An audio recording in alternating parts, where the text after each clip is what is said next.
అహల్య ఒంటరిగా ఉండగా భానుమతి వచ్చి అహల్యని బెదిరిస్తూ ఇలా అంటూ ఉంటుంది. ఏంటే, ఇంట్లో నుండి వెళ్ళిపోతానన్నావు, ఇంకా వెళ్ళట్లేదేంటి?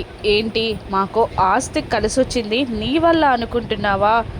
గౌతమ్కి ప్రమోషన్ వచ్చింది నీ వల్ల అనుకుంటున్నావా? అది కాదు, అవన్నీ నా మునిమనువడి వల్ల, నీ వల్ల కాదు.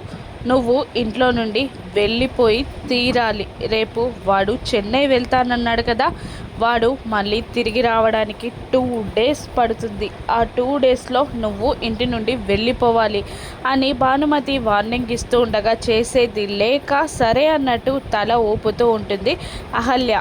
పక్క నుండి ఇదంతా గమనిస్తున్న బంగారాజు ఈ విషయాన్ని ఎలాగైనా గౌతమ్ బాబుకి తెలియజేయాలి అనుకొని గౌతమ్ ఎక్కడున్నాడా అని వెతికి పైన టెర్రస్ పైన ఉన్నాడని తెలిసి ఒక పాల గ్లాస్తో గౌతమ్ బాబు అంటూ గౌతమ్ దగ్గరికి వెళ్తాడు.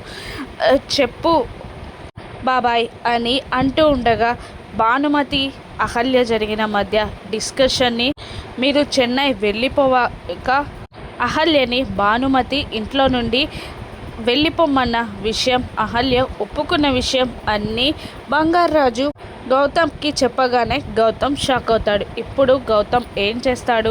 అహల్య ఇంట్లో నుండి వెళ్ళిపోవడానికి ప్రయత్నం చేస్తుందా? గౌతమ్ ఎలా ఆపుతాడు? చెన్నై వెళ్తాడా గౌతమ్, లేదా భానుమతిని ఏమంటాడో రాను ఎపిసోడ్స్లో చూద్దాం. Thank you for watching.